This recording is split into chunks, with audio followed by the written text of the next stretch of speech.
Kung makakabili naman kayo ng mga Epson 5290 ng 20,000, 18,000, mag-isip-isip kayo mga tropa kasi inuutulang kayo niyan. Tignan nyo yung presyo, 13,495 lang. Sinasabi ko nga sa inyo mga tropa, etong mga content na binabanggit natin or yung mga previous ko na ina-upload, yung mga konsepto neto nanggagaling din sa inyo. Kaya naman, 1 month ago, may nag-comment sa akin at medyo naalala ko to. Sabi niya dito, boss, i-compare ko daw yung Smart Tank HP 615 sa Epson 5290. And, pasensya na mga tropa kung medyo late ko kayong nare-replyan sa mga nagko-comment sa atin. Pero kahit papano, antayin nyo na lang yung mga response ko or yung mga upload na tungkol dun sa mga request nyo na content. At eto, gagawin na nga natin yan. Syempre, unang-una natin ipagkukumpare yung kanyang presyo. Syempre, yan yung una nyong dapat malaman. Sa akin, sa Lazada ko lang siya gusto i-compare kasi affiliate tayo dito. Sa Lazada makikita natin, ang pinakamura ay 14,395 or at 14,173. At para sa mga bagong nanonood dito sa YouTube channel natin at hindi nyo pa alam, ang gamit ko sa document printing ay Epson 5290. Etong printer ang gamit ko dito sa aking printer shop. Talaga namang masasabi ko sa inyo na goods na goods. Pero syempre, dahil etong video natin comparison, pagbibigyan natin yung mga tropa natin. Eto na nga mga tropa, yung presyo naman sa online ng Lazada, eto yung HP 615. So tignan natin, ang pinakamura dito na nakikita ko etong 13,800 na ang pangalan ng store ng nagbebenta etong Vivocom. At sinasabi ko naman talaga sa inyo na napakagandang bumili kesa sa mga may physical store, 'di ba? Kasi sa online makaka-discount ka. At syempre sa pagdating sa warranty, parehas lang din 'yan. Yung mga warranty na 'yan, wag mong masyadong isipin 'yan. May stress ka lang diyan. Wag mong isipin yung mga warranty na dadating yung panahon na i-avail mo 'yan. Ang isipin mo, magagamit mo yung product na bibilihin mo sa online at talagang mababawi mo yung return of investment mo, makuha mo ng mas mabilis, di ba? Wag na wag nyong iisipin yung mga warranty, yung iisipin mo na, masisira yung printer ko para pag ipapaayos ko doon meron physical store akong pupuntahan. Wag ganoon mga tropa. Pero syempre, hindi ko rin kayo masisisi kung meron mga physical store na mura din magbenta, di ba? Kagaya ng mga nagme-message sa akin, nabili daw nila yung Epson 5290 nila sa Gilmore. Hindi ko lang alam kung anong pinaka-store doon yung pinagbilihan nila. Pero mga tropa, ngayon napapansin ko yung mga printer tumataas yung presyo. Ang dami ng gustong magnegosyo na itong printer shop natin or printing business. Kaya kung magpapatumpik-tumpik ka pa dyan, medyo mauhuli ka na. So, konting introduction lang yon sa pagko-compare ng presyo. So, mapapansin naman natin dito na mas mura talaga itong HP Smart Tank 615 kung ikukumpara mo dito sa Epson 5290. Pero tignan nyo kung saan kayo magko-compare na store or saang physical store. So, start na natin to. And next nyo ang titignan na once na maipag-compare nyo na yung presyuhan ng dalawang product na yan, syempre, yung quality ng print. Pero anyway mga tropa, ang pinaka-suggested retail price talaga ng Epson 5290 etong 13,495. Kaya kung may mga physical store kayong mabibilihan na mas mababa pa dito, mas goods or etong presyo lang din na to. Kasi nga ako 11,000 ko lang talaga siya nabili sa online. Kung makakabili naman kayo ng mga Epson 5290 ng 20,000, 18,000, mag-isip-isip kayo mga tropa kasi inuutulang kayo niyan. Tignan nyo yung presyo, 13,495 lang, di ba? Do the math. Mabalik na nga tayo. Ang next nyo ang titignan ay yung quality ng print, kung gaano kalinaw yung output niya. May kita natin dito sa Epson 5290, 5,760 by 1,440 dpi yung kanyang maximum resolution. Mapa black, mapa colored, ayan yung pinaka print niya. Ibig ko sabihin na yung print mismo, yung print magkaiba yung photocopy dahil iba yung resolution sa photocopy na which is eto yung 600 by 600 DPI. Kaya kung magtataka kayo mga tropa, bakit mas mura yung photocopy or Xerox kung ikukumpara mo sa printing? Eto yung kasagutan niyan, dahil mas maraming ink ang nakukonsume pagdating sa printing at mas konting ink ang nagagamit pagdating naman sa pag-photocopy. Magkaiba kasi yung sistema nila doon, 'di ba? Magkahiwala yung print, magkahiwala yung copy na settings nila. So, ayun, ang next nyo naman na titignan pagkatapos nyong malaman yung maximum print resolution,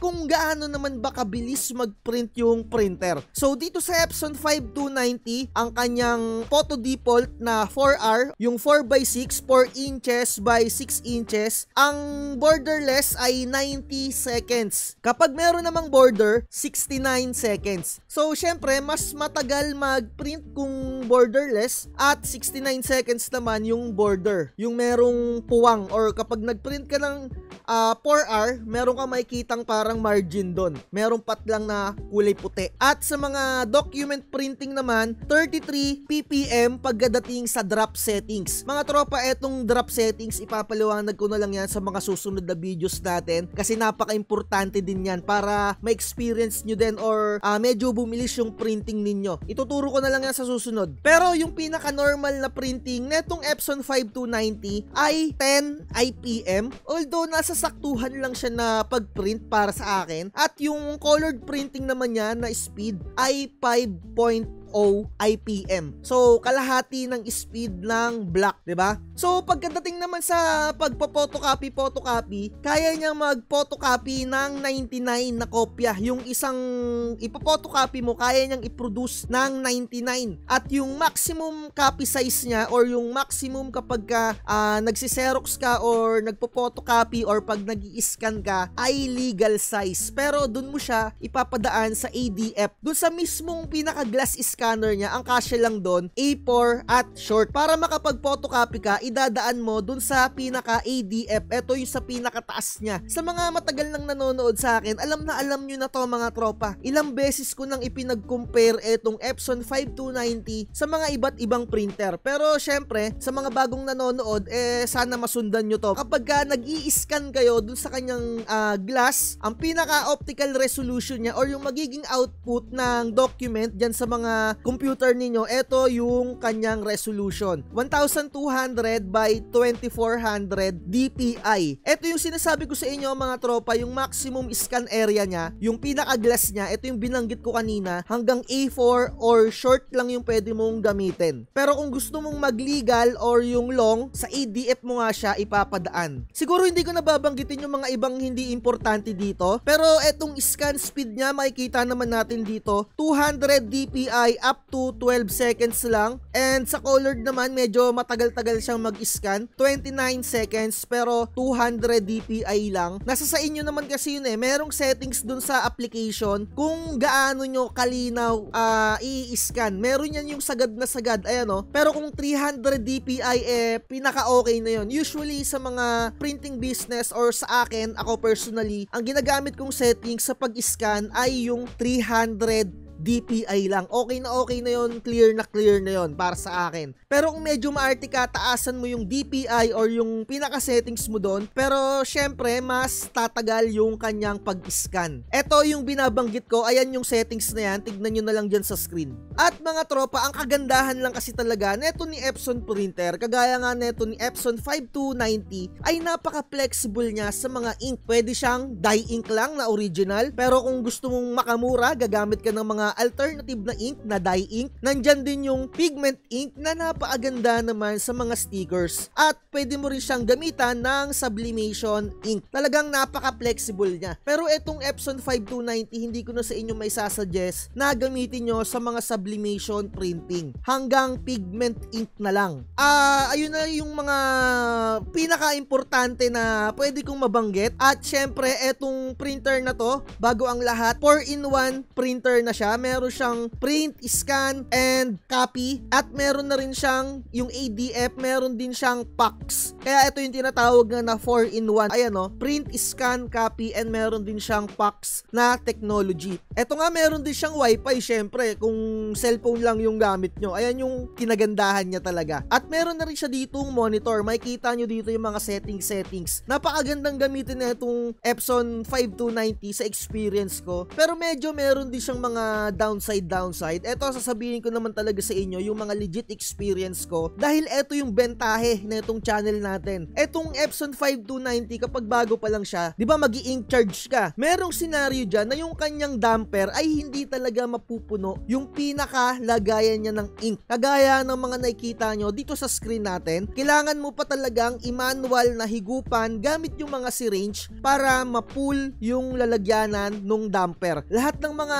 Epson printer may experience mo yan. Kaya kung gumagamit ka ng Epson printer at napapansin mo na medyo lumalabo yung print mo or yung tinatawag na dull print, medyo kulay pula, medyo kulay dilaw, yung tipong kulang-kulang yung kulay, malamang sa malamang kulang yung ink dun sa inyong mga damper. Konting dagdag pa tayo kung ano yung makikita pa natin dito. Dun sa consumables nga pala niya mga tropa, dun sa gamit niyang original ink, ang estimated na kaya niyang i-print sa kulay black 4,500 page. Pero nakadepende yon mga tropa sa mga details nung ipiprint ninyo at yung kanyang weight naman 5 kilogram lang. At mga tropa, dagdag ko din, etong Epson printers kasi kahit anong mga Epson printers na kagaya na itong model na to, napaka-flexible din nung kanyang mga material parts. Kung baga kapag nasira yung parts niya, halos compatible siya sa mga lower models niya. Kagaya ng Epson 3210, 3110, 5190, halos same sila ng parts kaya hindi kayo medyo mahihirapan. Siguro sapat na yung mga details na nabanggit ko dito sa Epson 5290. Mag-move forward tayo dito sa HP Smart Tank 615. Kagaya nga na sinabi ko, ang una nyong aalamin mga tropa, yung kung gaano kalinaw yung kanyang printing or yung kanyang pinaka-output. So dito makikita natin yung print quality niya ng black. Nakalagay dito yung best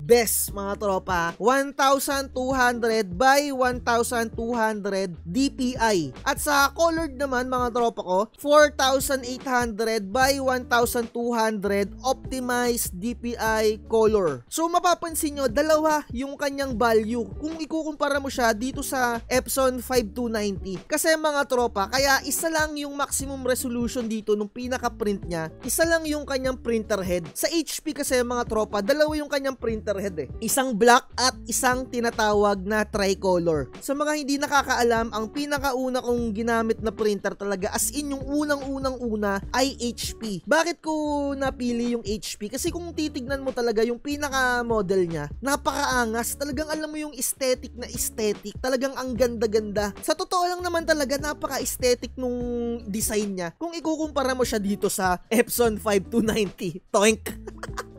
Diba? Talagang kung hindi ka fanatic talaga ng Epson kasi nga dahil nga sa chismis na sirain daw yung Epson. So, ganun yung ginawa ko dati. HP printer yung pinili ko kasi talagang ang ganda. Pero mabalik tayo dito. Ayun nga, dalawa yung kanyang printer head. At syempre, next yung titignan yung kung gaano siya kabilis mag-print. So, dito, lamang lang ng 1 point etong HP dahil 11 yung kanya. At pagdating naman dito sa draft or yung sa kagaya nga dito sa Epson, 33 ppm, pero pagdating dito sa HP 22 lang. So mas mabilis lang di hamak etong Epson. Pero kung makikita nyo nga dito 11 ppm, sa pagkakaalam ko magkaiba pa tong ppm dito sa IPM. Nakalimutan ko lang yung parang pinaka meaning niyan. Pero sa tingin ko mas mabilis mag-print etong Epson. Kasi kung ipag-compare mo to iba kasi yung ppm sa IPM Nakalimutan ko lang yung pinaka meaning. 'Di ba? 11 lang dito pero ppm, and ayan, 'di ba? Sa colored mas mabagal. Not sure lang mga tropa pero sa tingin ko talaga mas mabilis tong si Epson na mag-print. At mga tropa, itong HP Smart Tank 615 4-in-1 printer na siya, same as Epson 5290 talaga siya. Halos parang ito yung magkatapat talaga sa linyahan nila ng HP versus Epson. Print, copy, scan, and packs. Meron ding ADF, etong HP, meron din siyang wireless. Dito mga tropa, ito yung pinagtataka ko dito. Sa mga brand ng Canon and HP, meron silang duty cycle or yung parang kailangan mong mag-print or recommended na mag-print ng ganito kadami para masustain or parang hindi ma-stuck din yung printer mo, di ba? Kailangan mag-print ka ng 400 to 800 na volume dyan sa printer mo na yan, or else masisira yung printer mo or may stuck. Napakadami kong nakikita na mga HP user na tinambak lang nila nang hindi sila nakapag-print ng isang buwan, talagang hindi na, ayaw nang gumana or parang natuyuan na ng ink. Ito naman na experience ko mga tropa sa brand ng HP, yung kanyang tinatawag na cartridge system. Yan talaga yung pinakaayaw ko sa mga brand na ganito. Tapos mga tropa, yung kanyang pinaka-hose, nagkakaroon niya ng butas-butas or yung parang bubbles. Kumbaga, eto yung pinaka-hose niya, etong diretso na to. Dito sa part na to, merong ink. Dito sa next part na to, walang ink. Dito sa next part na to, meron. Kumbaga, laktaw-laktaw or patlang-patlang. Ayan yung na-experience ko dyan. So, ang gagawin mo doon, hihigupan mo yung pinaka-hose niya gamit yung syringe. Napakadaming gumagawa din yan. Ayun lang yung nakikita ko dito sa mga HP printer na to. Kailangan merong kang duty cycle, yung parang ayun nga yung recommended na volume na ipiprint mo. Mga tropa, sa Epson 5290, kahit itambak mo siya ng 2 weeks or 3 weeks kang hindi nagpiprint, isang head clean mo lang dyan, okay na ulit yan. Yan talaga yung experience ko. Basta original ink lang yung gamit mo. Pero kung pigment ink na yung gamit mo sa Epson, ibang usapan na yun. Kailangan talaga at least a week nagpiprint ka ng isa or dalawa. Pero yung 400 to 800 na volume, parang ang hirap naman i-maintain yan kung ito yung gagamitin nyo sa inyong mga printing business, lalong-lalo na kung wala pa kayong masyadong customer. Eto mga tropa, personal opinion ko, etong HP na ganito, para lang talaga siya sa pang-personal use lang. Hindi siya naaayon para sa printing business natin. Unang-una, hindi ganun kalinaw yung print niya sa experience ko before. At nakikita nyo naman dito sa output, talagang mas malinaw yung print ng Epson printer. Although, malinaw naman talaga siya ng kahit papano. Pero iba pa rin yung value nung sa print sa Epson. Kayo na lang maghanap ng mga sample dahil wala naman akong printer na HP. Medyo sasabihin ko na na-bias yung review ko dito. Aminado ako kasi talagang hindi na ako naging fan ng HP na mga printer dahil sa mga previous kong experience. Talagang sumakit yung ulo ko dyan sa HP na yan. Dati napakamahal pa ng ink niyan. Pero ngayon, syempre, as times goes by, gumaganda na rin yung technology. Siguro naman kung fanatic talaga kayo ng HP at kung eto yung gagamitin ninyo, siguro naman maganda-ganda na to kung ikukumpara mo way back before. At compatible din siya sa Windows 11, Windows 10, 8, 7, and Mac OS. Same as Epson 5290, compatible din siya sa lahat ng mga operating system ng kagaya ng HP. At nakikita nyo naman dito, Windows XP, Windows 8, 10, and sure na sure ako sa Windows 11 gumagana din to dahil maraming tropa na nagpapatulong sa akin i-install etong Epson 5290. So etong HP na printer, medyo hindi na nga ata siya compatible siguro sa mga Windows XP. Unlike dito sa 5290, compatible pa rin siya sa mga Windows XP, di ba? Di ko lang alam, baka compatible din tong HP na to sa mga XP na OS. At mga tropa, yung media size din niya dito, yung pinaka flatbed scanner din niya ay same lang din dun sa Epson 5290. Yung long ay sa ADF mo din ipapadaan at yung short at A4 dun sa kanyang glass bed scanner. Eto no, makikita nyo yung ADF niya, dyan lang yung long at dun sa pinaka-scanner niya, dun yung short. Pagdating naman dito sa media weight, 75 yung value netong HP 615, and pagdating naman dito sa Epson 5290, kahit papano parang mas nanalo pa rin etong Epson 5290 sa value niya na 64 up to 95 na value. Ayan o, yung thickness, yung kapal ng media or ng photo paper. Dati na-experience ko din yung tinatawag nga nila na maganda daw sa photo etong HP. Kaya Kaya HP yung nabili ko dati dahil dun sa branding nila na yon. Nakalimutan ko lang yung parang pinaka-catchy word na. Na-experience ko din dati na merong roller marks yung sa HP na printer. Pero syempre, etong Epson 5290, may experience mo din yung roller marks dyan once na yung sobrang kapal talaga ng ginagamit mo na photo paper.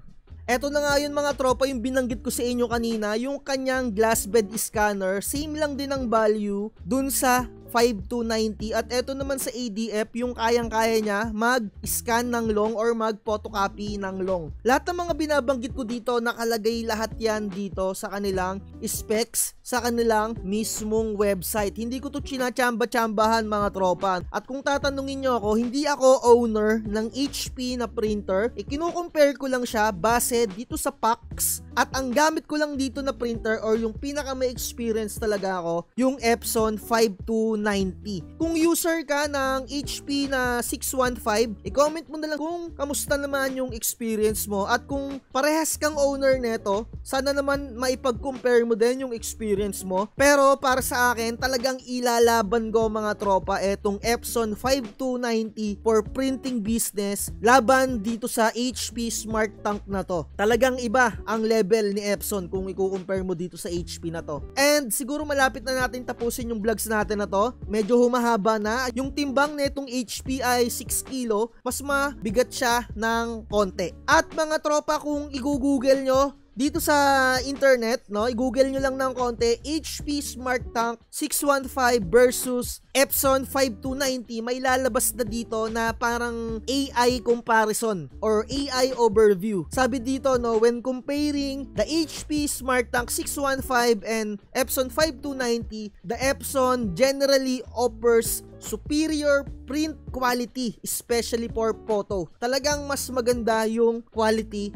neto ni Epson 5290 kung i-compare mo siya sa HP na 615. Kagaya nga na sinabi ko, for printing business, go for Epson. Talagang parang dun siya binild. At kung aesthetic naman, kung tipong pang personal printer mo lang, alam mo na yun, go for HP, di ba? Pero kung i-business mo yun si HP, nako, sasakit ang ulo mo dyan mga tropa. Di bali nang hindi aesthetic yung printer ko, pero talagang sumasabay sa printing business. Pero kagaya nga na sinabi ko, kung panatic ka pa rin talaga ng HP, ako dati talaga panatic ako ng HP. Talagang ang ganda kasi talaga. Pero nung na-experience ko yung HP na yan, nako, palpak mga tropa. And pagdating din sa kanilang mga laptops, palpak din. Grabe. Ayun, no, base lang sa mga experience ko, no. Kung hindi kayo naniniwala, i-try ninyo, gamitin nyo yung HP 615 na yan. And kung nagagamit nyo naman talaga yan sa printing business mo, good for you, di ba? Kung dyan ka nasanay. At eto mga tropa, pagdating naman sa ink, makikita natin dito 300 yung bawat bote neto ni Epson 5290 dahil Epson 003 yung gamit nung printer natin na yun, na ink na original.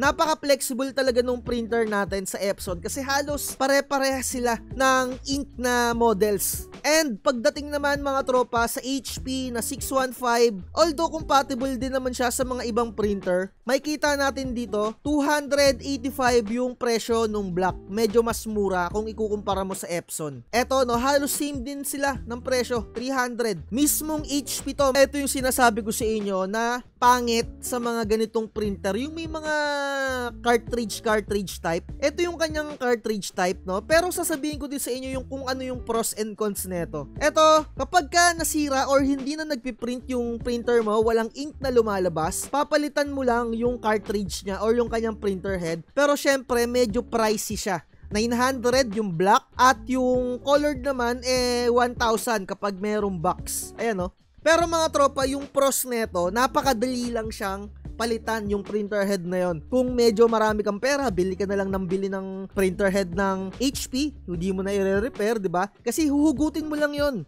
Unlike mga tropa, eto naman yung cons neto ni Epson 5290. Once na masira yung printer head mo, talagang medyo may hirapan ka ng very light. Siguro mga 3.5/5 yung rate ng medyo may hirapan ka. Pero sabihin na natin na kung 5/5 kung talagang hindi ka masyado techie, talagang may hirapan ka sa pagbabaklas-baklas din neto. Ayun lang talaga. And Siguro naman kung nasa printing business ka, syempre alamin mo din yung mga pasikot-sikot, lalo na yung mga repair na ganyan, para hindi ka nauuto ng mga technician dyan, di ba? So yung mga vlogs naman natin talaga dito, sinasabi ko talaga yung realidad na possible na nangyayari. Medyo mahirap talagang palitan yung printer head neto, lalong-lalo na kung wala kang idea. And eto lang yung kagandahan sa HP, talagang huhugutin mo lang. Pero tandaan nyo mga tropa, eto yung tatlong butas dyan, kaya tinatawag siya na tricolor. Meron siyang butas dito, dun nga ikinakabit yung kanyang mga hose, na which is kapag hindi mo ginagamit,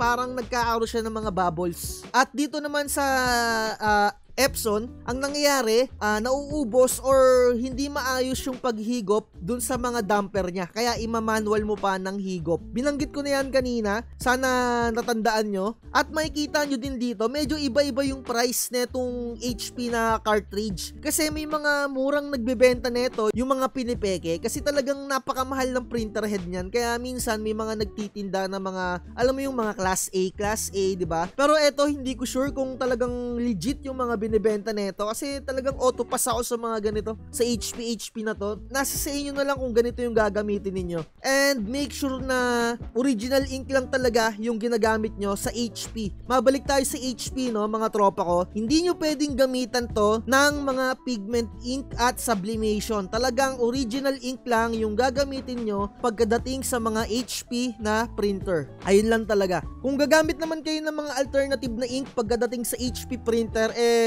medyo 50-50. Sinasabi ko sa inyo kasi maselan yung mga printer head na ganito. Iba kasi yung consistency, mga tropa, ng mga original na ink. Kung baga isipin mo, peking ink yung dadaloy sa kanya, pero syempre, hindi naman yun yung technology na ginamit ng HP, di ba? So, anong mangyayari? Syempre, magkakaroon dyan ng conflict, maaaring magbara, matuyuan, di ba? Although, nakamura ka nga sa ginamit mo na alternative na ink sa HP, pero magsasuffer time to time yung iyong printer head na ganito. Tignan nyo mga tropa, although madali siyang palitan, halos 2,000 yung isang set, pero nasa sa inyo. So siguro dito na natin tapusin tong content natin. Shoutout sa'yo Joel Bryan sa request ng content na to. Sana naman medyo naliwanagan ka or sana hindi ka naguluhan sa pagko-comparison ko.